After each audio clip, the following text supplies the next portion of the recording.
Bonjour et bienvenue dans cette vidéo, cette fois-ci consacrée au test de représentation spatiale. Procédons au sommaire.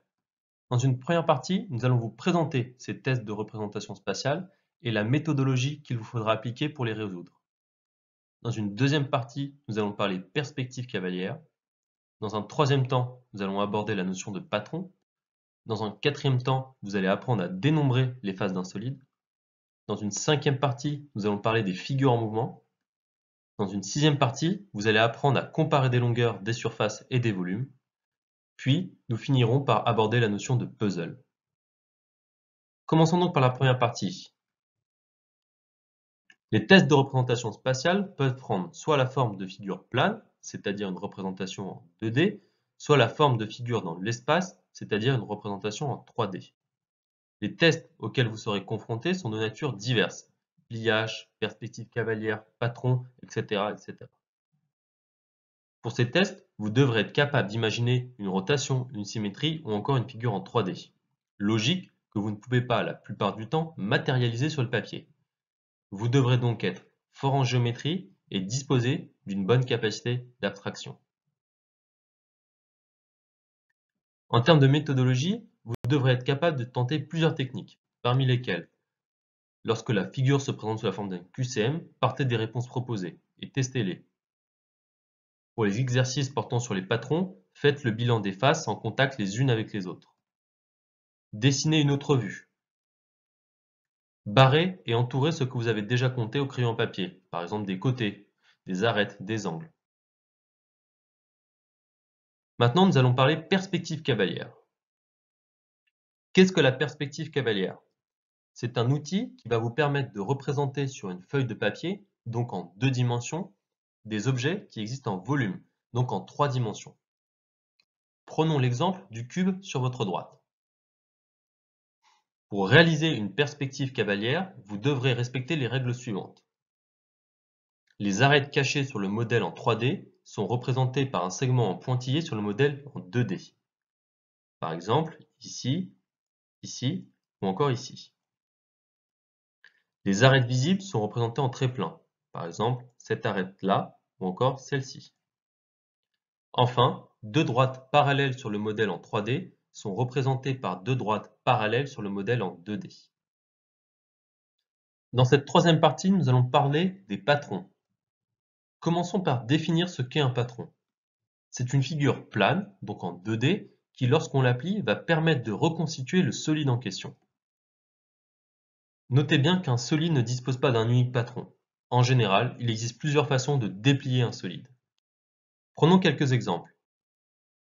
Le cube ici sur votre gauche dispose par exemple de deux patrons, celui-ci et celui-là. Le patron d'un cylindre se matérialise de cette façon-là. Celui d'une pyramide à base carrée, de cette façon, là sur la droite. Maintenant, nous allons vous apprendre à dénombrer les faces d'un solide.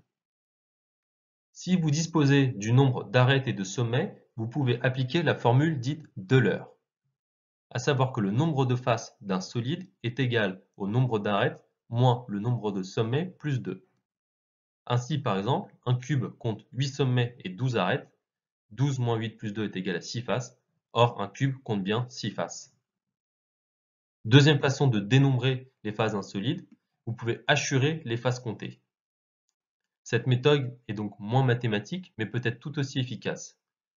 Ne surtout pas oublier de respecter la perspective pour tenir compte de la représentation dans l'espace.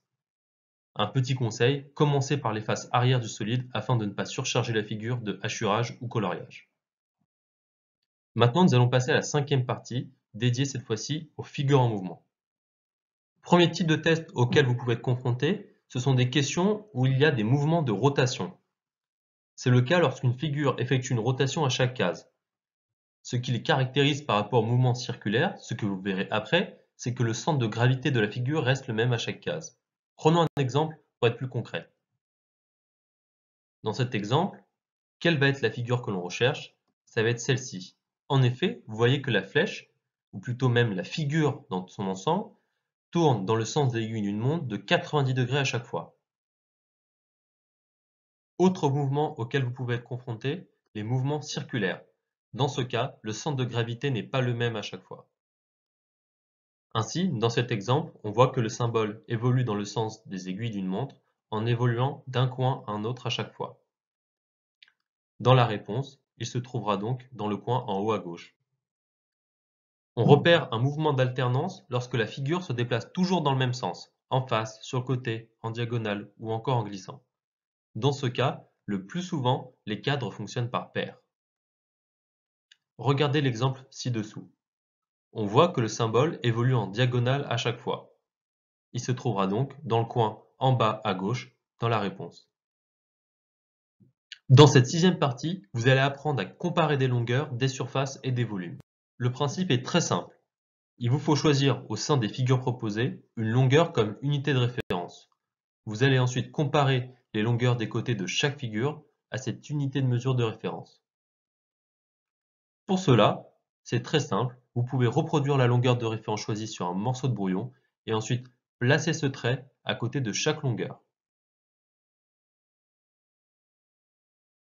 Quelques remarques. Choisissez comme mesure de référence celle qui apparaît le plus fréquemment à la première vue.